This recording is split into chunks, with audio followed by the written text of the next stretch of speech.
আমার প্রিয় সহকর্মীবৃন্দ, আসসালামু আলাইকুম।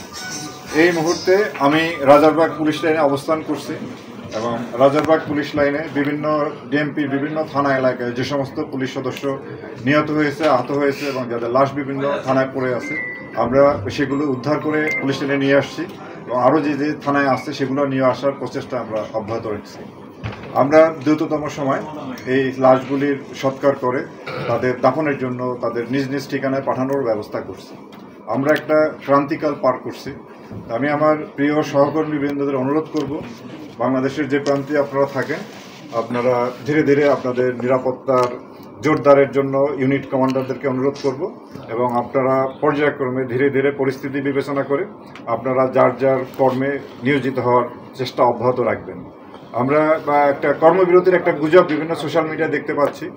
পুলিশ জনগণের বন্ধু, জনগণের জন্যই কাজ করে। পুলিশ ছাড়া আমরা কোনো সমাজে চিন্তা করতে পারি না। সুতরাং আমাদের পুলিশ সদস্যদেরকে আবারও আমি অনুরোধ করব, আপনারা এই সমস্ত গুজবে কান না দিয়ে আপনাদের নিরাপত্তা ব্যবস্থা নিশ্চিত হওয়ার পর পর্যায়ক্রমে আপনারা নিজ নিজ কাজে যোগদান করবেন। পাশাপাশি আমি এই দেশের ছাত্র জনতা, তাদের যে বিজয়ের আমি তাদেরকে অভিনন্দন করি এবং তাদেরকেও আমি বিশেষভাবে অনুরোধ করব, ছাত্র জনতা, রাজনীতিবিদ, সমাজের সর্বস্তরের মানুষ, পুলিশ ছাড়া কোনো সমাজ আমরা চিন্তা করতে পারি না, পুলিশ ছাড়া কোনো সমাজ হয় না।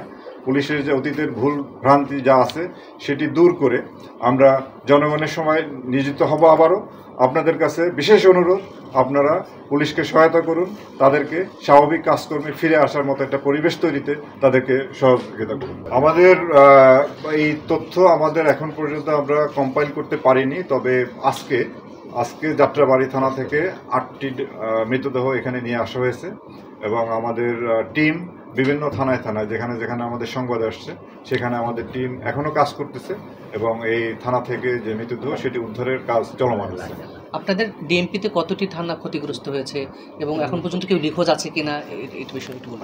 আমাদের ডিএমপিতে আপনার সঠিক পরিসংখ্যান, আমরা আসলে এই কাজটা নিয়ে এখনো ব্যস্ত আছি। আমাদের জানেন যে আমাদের পুলিশ সদস্য অনেকেই থানা থেকে চলে আসছে বিভিন্ন কারণে, তো এই কাজটি অব্যাহত আছে। আমরা খুব শীঘ্রই এটা সমাপ্ত করতে পারি। এই মুহূর্তে আমি এক্সাক্ট ফিগার দিতে পারতেছি না। যে ঘটনাটা ঘটছে নিঃসন্দেহে এটি একটি খুবই দুঃখজনক ঘটনা, তবে এর প্রত্যেকটা ঘটনারই সুষ্ঠু তদন্ত হবে এবং এখানে যদি পুলিশের চেইন অফ কমান্ড বা যারা কমান্ড লেভেলে আছেন তাদের যদি কাজ করবে, যদি কোনো প্রকার গাফিলতি পরিলক্ষিত হয়, অবশ্যই তাদের বিরুদ্ধে যথাযথ ব্যবস্থা গ্রহণ করা হবে।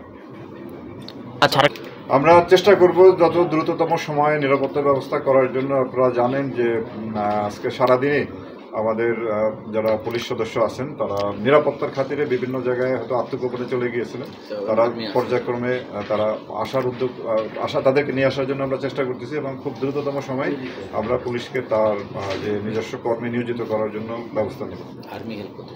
আর এক্ষেত্রে সেনাবাহিনীর কাছ থেকে আমরা সাহায্য প্রার্থনা করছি, তাদেরকেও আমরা রিকোয়েস্ট করছি যে আমাদের যে স্থাপনাগুলো আছে সেখানে নিরাপত্তার জন্য একাধিকবার তাদেরকে অনুরোধ করা হয়েছে এবং তারাও প্রয়োজনীয় ব্যবস্থা নিচ্ছে।